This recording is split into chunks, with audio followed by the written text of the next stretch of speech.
j'essaye d'adopter un management libéré qui me permet de garder mes salariés et d'avoir des équipes qui ont le sourire le matin dans la mesure du possible. Chacun prend ses responsabilités face à son poste, face à son rôle dans l'entreprise. Je suis en charge de la supervision, de la vision à long terme de l'exploitation et de sa gestion au quotidien, mais Charlotte est en charge de la vente, Mathieu est en charge de la transformation et de la charcuterie, comme Laurent est en charge de l'élevage de porc. Alors, le management libéré, c'est assez ancré en fait. Et c'est aussi lié à l'augmentation du nombre d'équipiers. Aujourd'hui, une vingtaine de personnes. J'ai accompagné ça dans la mesure du possible, du mieux que je peux.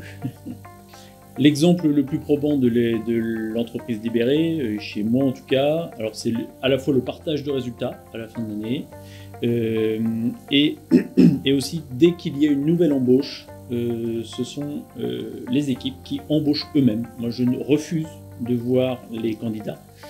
Alors je les vois effectivement en tout dernier lieu, une fois que la décision est prise pour signer le contrat, et parfois pour parler salaire, parce que ça gêne les équipes de parler salaire, mais je veux vraiment que ce soit leur propre décision et leur propre adoption du nouvel arrivant dans l'entreprise. Pour moi aujourd'hui, ce type de management est essentiel. Si l'on ne veut pas rester seul sur l'exploitation, se retrouver seul au milieu de sa cour pour pouvoir développer, croître et être rentable, continuer à avoir des équipes, il nous faut prendre en compte leurs attentes et leur faire confiance. Et donc c'est le principal atout, la confiance fait que tout le monde se sent à sa place. Il y a à peu près 16 métiers différents. Ces 16 métiers différents, évidemment je ne sais pas, je ne suis pas un expert dans chacun de ces métiers-là, c'est impossible. Donc je dois leur faire confiance pour que eux donnent le meilleur dans leur métier. Passer en lien direct de communication, dire directement à son collègue si on a quelque chose qui va mal, dis-lui, ça va éviter de monter une bulle qui va exploser et qui va finir en des fins de phrase « quel idiote » ou pire. Et ça, c'est vraiment pas la solution pour s'épanouir.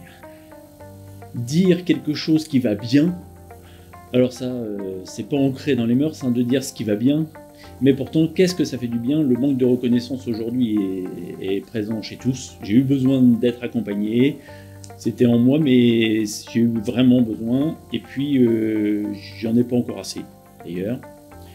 Et les équipes ont été aussi accompagnées par cette même personne pour apprendre à pas finir les phrases justement par quel idiot, quelle idiote, apprendre à pas utiliser d'intermédiaire, à dire directement, enfin la communication non verbale, c'est les bases de la communication et qui peut même servir en famille. Bon, je me garderai bien de lui donner des conseils. La racine, elle vient toujours de nous, du patron, qui doit, ça doit devenir fluide pour lui. Ne pas changer les équipes, parce qu'elles ne changeront pas, mais elles suivront ce que l'on peut impulser, cette confiance-là. Si on leur fait confiance, elles nous feront confiance et ce sera mis dans un pot commun qui va être positif pour l'entreprise et le client. Voilà, c'est la solution, et puis un accompagnement qui permet de s'aligner avec ce procédé. La mise en place peut être très rapide si ça vient naturellement, si ça vient du cœur plutôt que de la tête.